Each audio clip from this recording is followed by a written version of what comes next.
Okay, guys, what I want to do here is I want to use this CNN 10 as kind of a platform to look at what happened on Monday, or I'm sorry, what happened on Wednesday, January 6th at the Capitol in DC. This was serious business. This was serious business. It was inevitable. The president has been calling for this for some time since the November election. He has claimed fraud. He has gone to court somewhere between 60 and 65 times, lost all but one case, gone before 90 judges. Many of these judges were placed in their position, nominated by him. There is no basis for fraud or cheating in the November election. None. His director of Homeland Security called it the safest election in American history. This is all fabricated from him and circulated from him, and the fire is instigated from him. He went down on the Mall on Wednesday and for 1 hour spoke to these people. He sent them off to the Capitol, and they went. And there was no real police presence. You think about the violent police presence that had occurred with protesters this summer, and there was no police presence. And they bridged the Capitol. They went in. They were violent. They destroyed property. 4 people were killed. This was only the second time in American history that the Capitol has been breached. The first time was the War of 1812. This is ugly stuff. This is ugly stuff, and the president is culpable. Now, the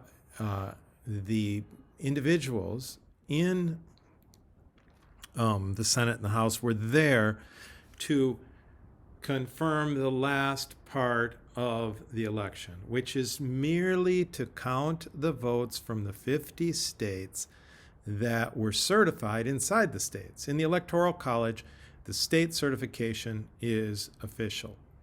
Then they send those ballots to the Capitol to be counted, not questioned. They have no right to question, according to the Constitution. They only have the duty to count the ballots. And so that is what was going on at the Capitol Wednesday.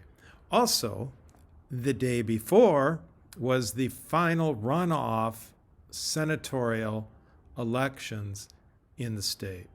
In Georgia, a southern state, a conservative state, a Jim Crow state, they elected 2 Democratic senators, a black preacher and a 33-year-old son of Jewish immigrants. This was not in any way at all expected that there would be 2 Democratic senators coming from Georgia. Well, what that does in the Senate now is that takes the Senate to 50 Republicans and 50 Democrats. By Constitution, the vice president of the United States becomes the tiebreaker. So in essence, the Democrats have a majority of 1 now in the Senate for 2 years. And they also have a small majority in the House, and they have the presidency. So they will have some power to pass legislation. But at the end of the day, let's take a look at what happened on Capitol Hill, and let's look at that Senate seat and use this assignment as a kind of a touch point to do that. What I'm going to want you to do is to take a look at 3 speeches I'm going to provide you a link to the speech that Senate Majority Leader Mitch McConnell, a Republican, gave at the beginning of the counting of the votes. He has been a supporter of Trump throughout these 4 years, and he is probably the most powerful Republican in the United States now after what happened yesterday. I think Trump's going to lose a lot of influence. Plus, he lost, so he's not reelected. I'm also going to show you President-elect Biden's speech that he gave in response to what was going on at the Capitol. I will link that for you. And that was given prior to President Trump's taped speech, which he gave 2.5 hours after the protesting had begun, at the insistence of so many people. People were begging President Trump to speak to the mob to back down. And he reluctantly finally did a speech. I'm going to give you those 3 speeches. I want you to analyze those 3 speeches as questions for this CNN 10. I'll have a couple other questions in there as well. So there you go.